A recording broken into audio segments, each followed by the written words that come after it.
എല്ലാവർക്കും കേരളീയത്തിൻ്റെ മൂന്നാമത്തെ പാർട്ട് വീഡിയോയിലേക്ക് സ്വാഗതം. ഇന്നത്തെ വീഡിയോയിൽ ഫുഡ് സ്റ്റാളിൻ്റെ വിവരങ്ങളാണ് ഞാൻ കൊടുക്കുന്നത്. അപ്പോൾ വേഗം തന്നെ വീഡിയോയിലേക്ക് കടക്കാം. ഈ പോർഷൻ എന്ന് പറഞ്ഞാൽ മലിനജലത്തിൽ നിന്ന് ശുദ്ധജലം എങ്ങനെ ഉണ്ടാക്കുന്നതെന്ന് കാണിക്കുന്നതാണ്. അപ്പോൾ അതുവഴിയാണ് നമ്മൾ ഈ ഫുഡ് സ്റ്റാളിലേക്ക് വന്നത്. അവിടെ ഓരോ ജില്ലയിലെയും അവരവരുടേതായ സ്പെഷ്യൽ വിഭവങ്ങളെല്ലാം ലൈവ് കിച്ചണാണ്, ലൈവായിട്ട് ഉണ്ടാക്കുന്നുണ്ട്. നമുക്ക് ഏതെന്ന് വെച്ചാൽ ഇഷ്ടപ്പെട്ടത് ഓർഡർ ചെയ്ത് കഴിക്കാം. ഇതാണ് വനസുന്ദരി ചിക്കൻ, ഇപ്പോൾ ട്രെൻഡിങ്ങിൽ പോയിക്കൊണ്ടിരിക്കുന്നതാണ്. ഞങ്ങളും ഇതൊരു പ്ലേറ്റ് മേടിച്ചു. അട്ടപ്പാടിക്കാരുടെ സ്പെഷ്യൽ ചിക്കൻ ആയിരുന്നു. ഒരു പ്ലേറ്റിന് 200 രൂപ. 3 ദോശയും ആവശ്യത്തിലധികം ചിക്കനും തരുന്നുണ്ട്. നല്ല സോഫ്റ്റ് ദോശയും ചിക്കനും ആയിരുന്നു. നല്ല ടേസ്റ്റും ഉണ്ടായിരുന്നു. അടിപൊളി ഐറ്റമാണ്. ക്യൂ നിൽക്കാൻ തന്നെ ഒരു മണിക്കൂർ സമയമെടുത്ത് കഷ്ടപ്പെട്ട് മേടിച്ചതാണ്. പിന്നെ അവരുടെ തന്നെ മുളയരി പായസം, അങ്ങനെ പല വെറൈറ്റീസ് ഉണ്ടായിരുന്നു. ഞങ്ങൾ ഈ സ്റ്റോളിലോട്ട് കയറിയത് തന്നെ വനസുന്ദരി ചിക്കൻ ഒന്ന് ട്രൈ ചെയ്ത് നോക്കാനാണ്. കാരണം നല്ല ട്രെൻഡിങ്ങിൽ പോയിക്കൊണ്ടിരിക്കുമായിരുന്നല്ലോ. അതുപോലെ കല്ലുമ്മക്കായി നിറച്ചത്, അങ്ങനെ എല്ലാ സ്പെഷ്യൽസും അവിടെ അവൈലബിൾ ആണ്. നമുക്ക് ഇഷ്ടത്തിനനുസരിച്ച് മേടിക്കാം. ഇതാണ് കരിഞ്ജീരക കോഴി. കരിഞ്ജീരകം ഇട്ട് ഉണ്ടാക്കുന്നത് കൊണ്ടായിരിക്കാം അത് പറയുന്നത്. കരിഞ്ജീരക കോഴി ഒരു ബിരിയാണി ആയിട്ടാണ് അവർ തരുന്നത്, റൈസും കോഴിയും കൂടി ചേർത്തിട്ട്. അതിനെൻ്റെ ഓർമ്മ ശരിയാണെങ്കിൽ 170 രൂപയായിരുന്നു ഒരു പ്ലേറ്റിന്. അതും കുറച്ച് വെറൈറ്റി ആയിട്ട് പേര് കേട്ടതുകൊണ്ട് അതും മേടിച്ച് നമ്മൾ ട്രൈ ചെയ്തായിരുന്നു. നല്ലതായിരുന്നു. സ്റ്റാളിൽ ഏറ്റവും കൂടുതൽ ക്യൂ വനസുന്ദരി ചിക്കന് തന്നെയായിരുന്നു.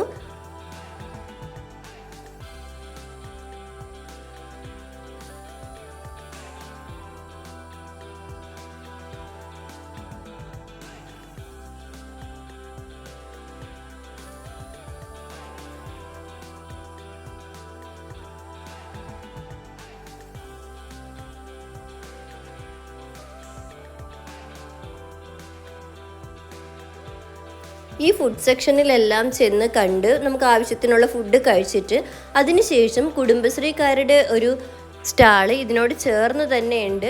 ഒരു നോർമൽ എക്സിബിഷനൊക്കെ പോകുന്ന കണക്ക് അവരുടെ പ്രോഡക്റ്റുകളും ചെടികളുണ്ടായിരുന്നു, വിത്തുകളുണ്ടായിരുന്നു. പിന്നെ കുഞ്ഞു കുഞ്ഞു ക്രാഫ്റ്റ് ചെയ്ത് വെച്ചിരിക്കുന്ന ഐറ്റംസ്, അതെല്ലാം നമുക്ക് കാണുകയും വേണമെന്നനുസരിച്ച് വാങ്ങാം. അങ്ങനത്തേക്ക് ഒരു സെക്ഷനായിരുന്നു അത്.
ഇതൊക്കെ നല്ല ഭംഗിയുള്ള ക്ലിപ്പുകളാണ്. ഇതുപോലത്തെ തന്നെ വളകളും ഒക്കെ അവിടെ ഉണ്ടായിരുന്നു. നല്ല രസമുണ്ടായിരുന്നു അത് കാണാനായിട്ട്.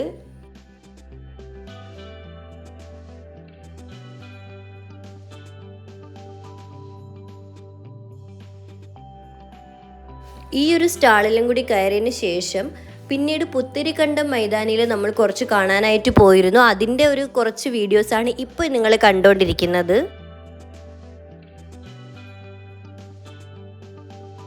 അവിടെയും ഒരുപാട് വെറൈറ്റി പ്ലാന്റുകൾ നമുക്ക് വാങ്ങാൻ പറ്റും. വാട്ടർ ലില്ലീസും അങ്ങനെ ഒരുവിധം വെറൈറ്റി ആയിട്ടുള്ള പ്ലാന്റ്സുകൾ നമുക്ക് കാണാനും വാങ്ങാനൊക്കെ അവിടെയും പറ്റും. ഇതൊക്കെ എന്ത് ഭംഗിയാണ്, പല പല കളറിൽ കള്ളിമുൾ ചെടികളുടെ പൂക്കളോടുകൂടി നിൽക്കുന്നത്. ഇതൊന്നും അധികം പൊക്കത്തിൽ വളരില്ല, ഏകദേശം ചെറിയ സൈസിൽ തന്നെ വളരുന്ന പ്ലാന്റ്സ് ആണെന്നാണ് തോന്നുന്നത്. ഒരുപാട് വെറൈറ്റി കളർ ചെമ്പരത്തികൾ അവിടെ ഉണ്ടായിരുന്നു. അത് കണക്ക് ബോൺസായി നല്ല ഭംഗിയിൽ അവർ അറേഞ്ച് ചെയ്തിട്ടുണ്ട്.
ഇതിനോട് ചേർന്ന് തന്നെ നമ്മുടെ ടൂറിസം ഡിപ്പാർട്ട്മെൻറ്റിൻ്റെ ഒരു ഹാളും കൂടി ഉണ്ടായിരുന്നു. അവിടെയും നമ്മൾ കയറിയിട്ടുണ്ട്.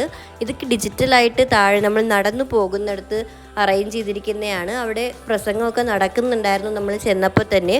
ഉള്ളിലോട്ട് കുറച്ചധികം കാണാനും നമുക്ക് ഇതുപോലെ നേരത്തെ കണ്ടതിനേക്കാളും കുറച്ചും കൂടി നീറ്റായിട്ട് അറേഞ്ച് ചെയ്തിട്ടുണ്ടായിരുന്നു. ഇത് AC ഹാളാണ്.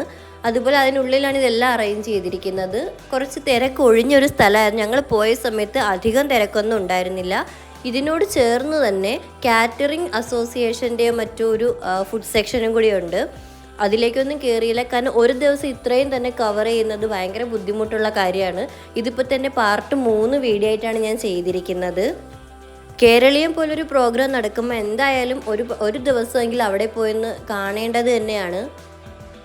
ഈ 3 പാർട്ട് വീഡിയോകളും എല്ലാവർക്കും ഇഷ്ടമായെന്ന് വിശ്വസിക്കുന്നു. ഇഷ്ടമായെങ്കിൽ എൻ്റെ ചാനൽ സബ്സ്ക്രൈബ് ചെയ്ത് സപ്പോർട്ട് ചെയ്യാൻ മറക്കല്ലേ. അതുപോലെ ഫ്രണ്ട്സിനും കൂടി ഷെയർ ചെയ്യുക, ലൈക്ക് ചെയ്യുക. ഇനിയും ഒരു പുതിയ വീഡിയോയിലൂടെ വീണ്ടും കാണാം. Thanks for watching.